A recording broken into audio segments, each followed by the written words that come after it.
really, we are just good enough as humans. It's like we're put on this planet to serve others and help others, but to what extent? Everyone's a mirror to you that you come across in life. The second that you start to feel yourself shrinking, pushing yourself, doubting yourself, feeling not good enough, those are kind of your signs that we need to start considering the source. It's literally cleaning the brain. Crying is amazing. Actually, men are even more sensitive. As they come out of the womb, they're less developed. They need more comforting. They need more support. Shattered to unbreakable. Listen here, sweet sister. Whether you think you have one little crack or you are shattered into a billion pieces, this podcast is going to give you the resources, tools, and skills to help piece yourself back together to form a beautiful, unique, solid, and unbreakable masterpiece. You are listening to Shattered to Unbreakable, the Reclaim Podcast. Let's talk. Hey guys, welcome to another episode of Shattered to Unbreakable. I'm your host, Brandi Babin, and I have the pleasure of having on with me today another fabulous guest, Dr. Paige. She has her PhD, you guys, which I'm aspiring to. So I'm super crushing right now on her and her career. And so she works with mostly athletes that have had some sort of trauma or are dealing with some sort of mental anxiety or illness that helps them get into a better place in sports. Am I saying that right? Yeah, essentially resetting the nervous system from past mental and physical trauma so that they are at an optimized performance rate, audio-visual physical reaction time, and really staying in alpha flow state all the time. Yeah, alpha flow state. Let's just make that the title of this whole podcast episode. Alpha flow Absolutely. state. I love that. Okay, perfect. So you have kind of a backstory, as we all do, as to why you're so passionate about this topic. And then you're trying to make a huge difference in the world just to help these athletes. And I mean, not necessarily mostly women, but to help athletes who are dealing with a difficult environment to rise above it. So tell us a bit about your backstory, whatever you're comfortable sharing.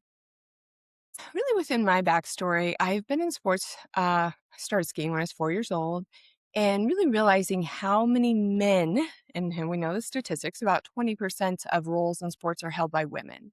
And that is still to this day. I'm 42 years old.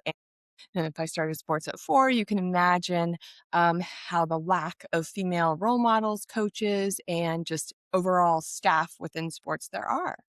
And so I really, when I have been doing work, I've had my business for about 14 years now. And then before that, I was a ski instructor, swim instructor, and coached some of those disciplines and really started realizing how many women and just overall athletes have to fawn, one of our trauma responses that we talk about, that we go into for survival and to appease and please those around us, so that with that perfectionist mentality that we don't get in trouble or seen as bad or wrong, and continue to progress within our sports, because we all know that a coach is kind of the gatekeeper.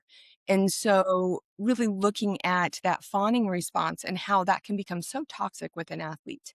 And that means that within around fawning, it can be something like, okay, so looking to the coach after you perform to see how you should take what you just did, right? So it's like, did I do good or bad? I'm going to see what the reaction of my coach is. And that can be everything. And so looking at that fawning component, looking at women within sports, and even when it comes to slight abuse or sexual harassment within and around things. I still remember in high school, I had a cross country coach. We were very great. We won state, all these amazing things, but he would make comments about our weight. And so every single girl on that team ended up getting an eating disorder.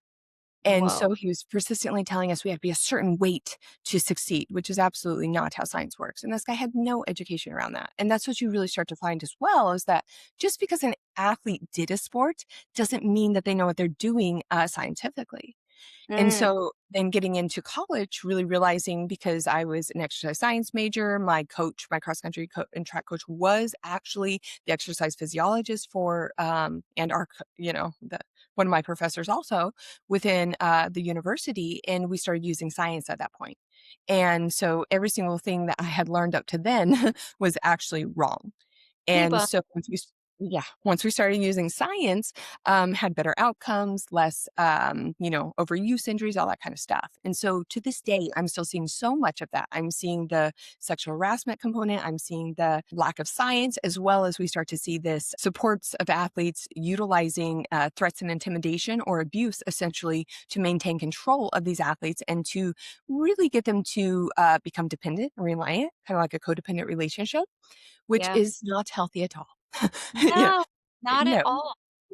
And so in recent years, I've been building my business. I met an individual when I was up in Washington and started this relationship, ended up moving to California to continue to pursue my career. And I actually train others in my technique now. So I was like, okay, well, I want a broader audience. And really, the biohacking community is much larger here than Seattle. So I moved and I started to notice these symptoms, right, in this individual and the behavior patterns.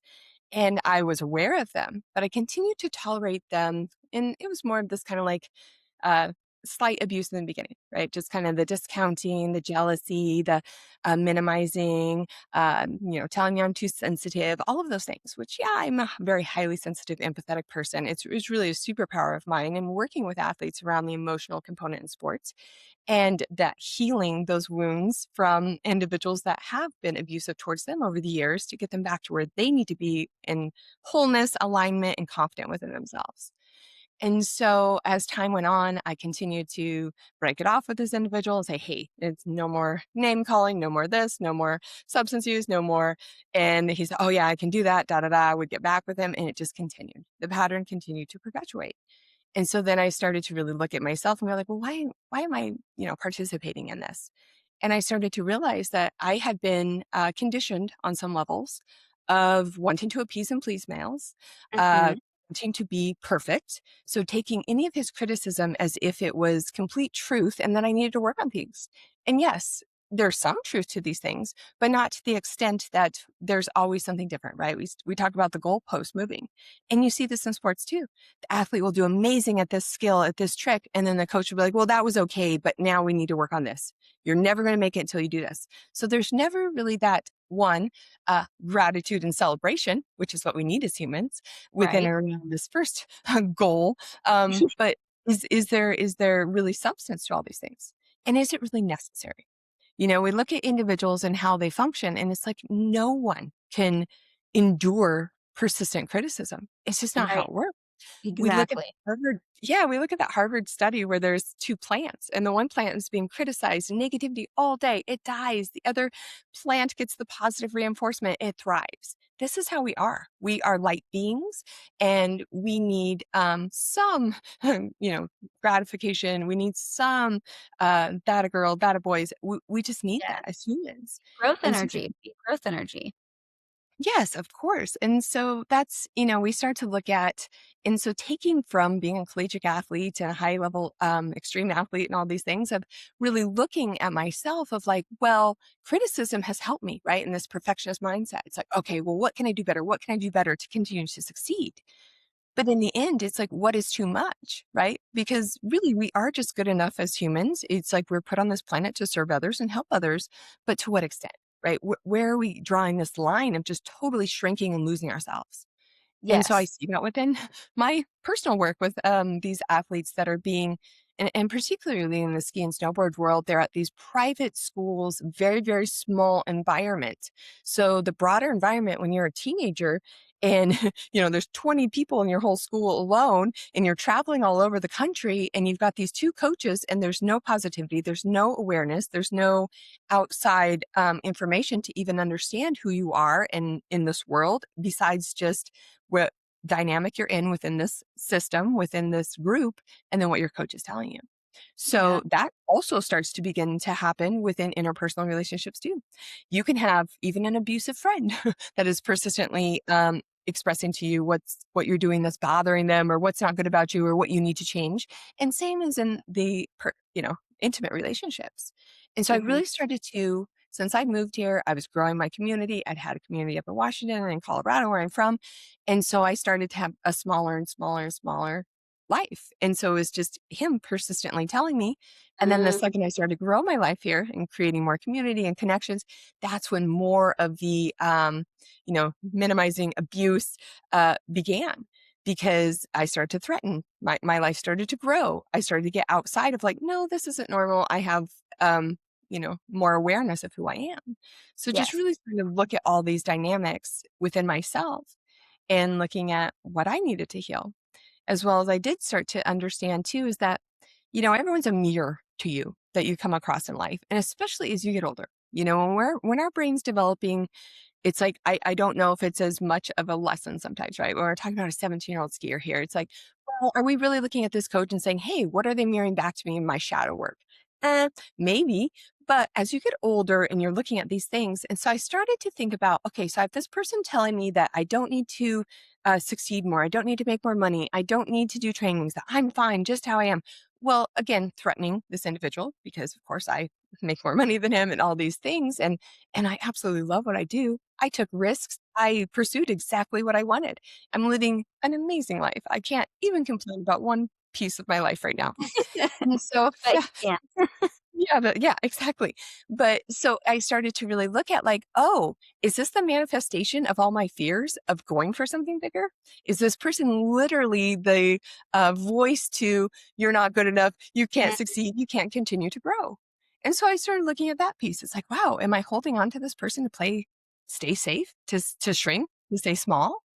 And so looking at that within myself, and then in my work, because again, if you're not doing your own work, your clients will never go as far as they can possibly go unless you are continuing to grow, because you will stop where your healer's at. This is a dynamic in quantum physics that's very, we know and is truth, is that you constantly as a healer need to be evolving. And so I'm like taking the opportunity, I'm like, okay, this is more evolution for me to be able to work better with my athlete clients and be like, okay, yeah, so these risks you take, it's like, are these people in your life trying to keep you small because, maybe you are afraid of those things. Maybe taking these risks are scary.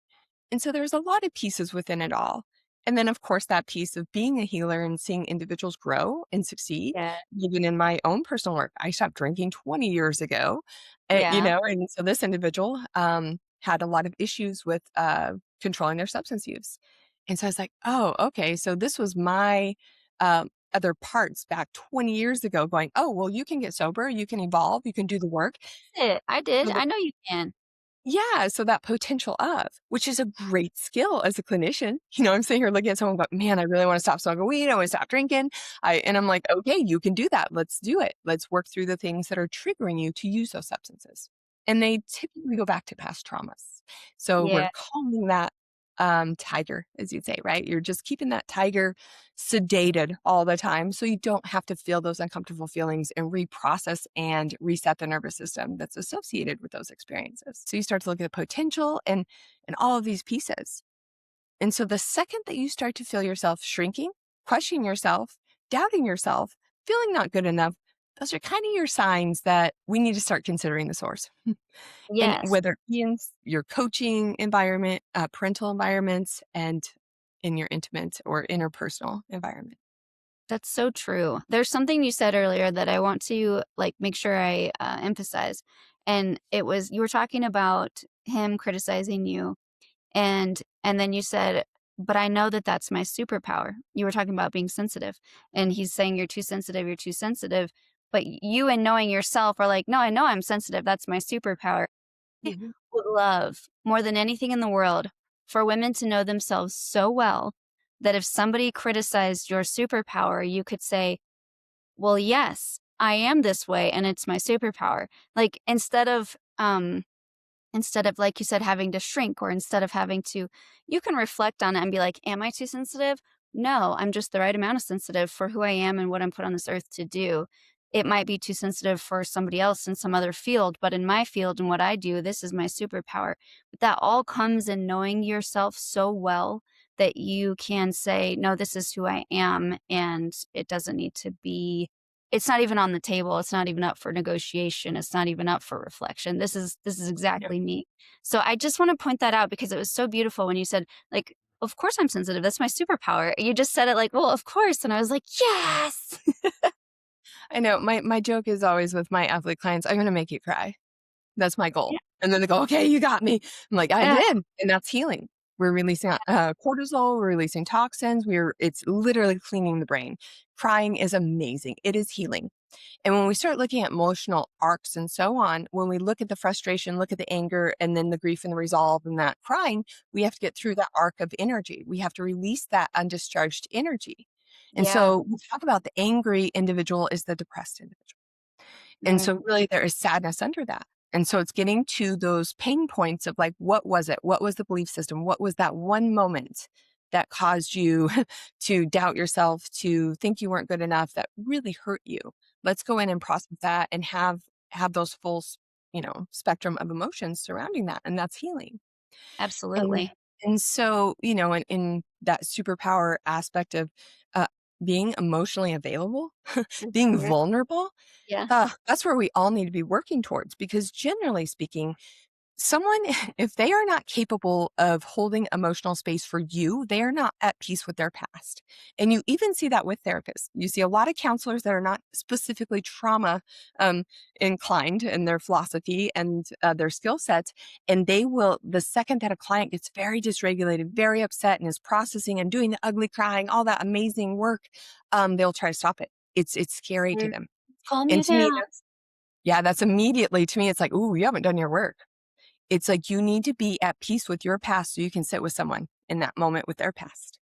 And Okay. so it's really understanding that we are emotional beings. We are all emotional beings. And actually, men are even more sensitive. Mm, As they come out of the womb, they're less developed. They need more comforting. They need more support. And so really allowing for that and educating my male clients on that.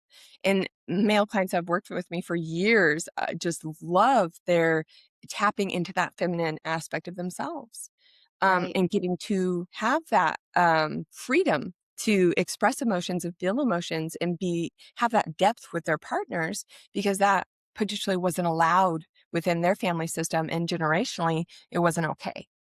Yeah. And so And in they're really athletics, even more changing. so. I mean, athletes are always told, like, you need to be tough, toughen up. We don't need to be crying. Tough, toughen up. It's always, you got to be tough. Well, and oh yeah.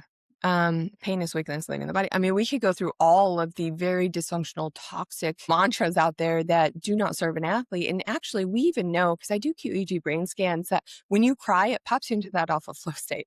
So I'm always telling my athletes, like, get on the chairlift, go back in the locker room, cry if you need to, because it will reset you and you'll be ready to go then.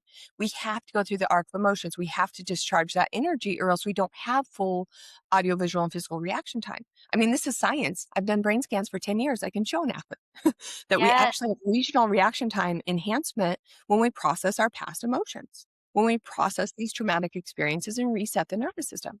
Because the nervous system resets to a high beta brainwave, high sympathetic dominance, fight, flight, freeze, and fawn every time we go through a traumatic experience. And so Hmm. we can actually reset that back down to baseline so that we're not losing all of our reaction time and being in a fight, flight, freeze, or fawn trauma response, which that's what starts to look like blocks and the performance anxiety, yips, bulking. That's what's going on there. And then the delay.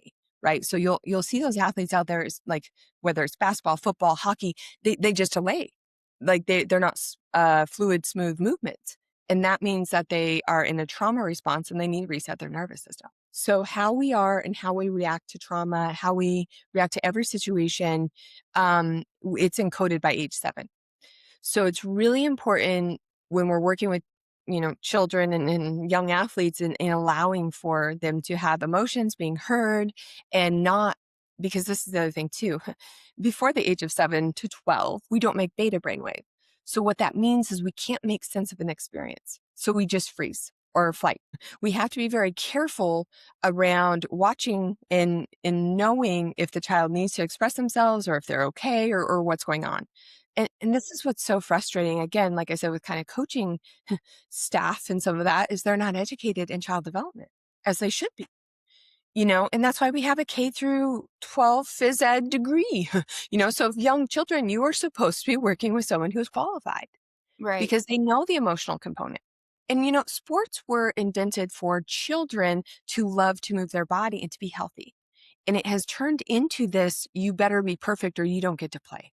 And that's absolutely not what it was about. That is so true. And it's so funny because even parenting, us parents don't know what the heck we're doing. And I feel like we should have to take a psychology course to become parents. I think that when we really look at expectations on any level, it's better communication. And Mm, what is hard with communication, though, is that if we go into trauma responses, if we do have this unresolved past trauma, we are operating from the trauma. And so it's very difficult to hear the other person. If you do the work yourself, you are breaking those patterns. You are changing this conditioning. You are changing these patterns generationally, energetically, cortisol wise, everything. Whatever you are doing will impact your children because your children still have your cells in them. So whatever you are doing, it will impact your children. But the Imago relationship theory and therapy is all about image of me and image of you. So what wow. you do is you go through what you didn't then get from your parents, what didn't serve you, what served you, and what you're seeking in your partner. And so when you Okay. start looking at that and then going through the dialogue of really being able to break down, I'm triggered right now because of this, because of my past. Not stop doing this. You're bad. You're this. Abuse, abuse, abuse. Because your children are watching. And like with my ex, that was his family system. Father was abusive to mother. So that's all he got patterned into understanding. Okay. And you can't do anything with that. If that is the conditioning and the person is not doing the work, there's just no way. And Wow. that's where so many women, and I'm lucky I didn't have children with this individual. That's where so many women, so many men, whatever that looks like, they just finally have to walk away. And it's unfortunate. You love Hmm. that person, you just can't work within that. It doesn't work. And then modeling for the children, this person's not healthy. This person's it's never going to work. You can't force someone to be healthy. You can't wish someone to be healthy. You can't pray someone to be healthy. They have to do that foundational work and then the work together.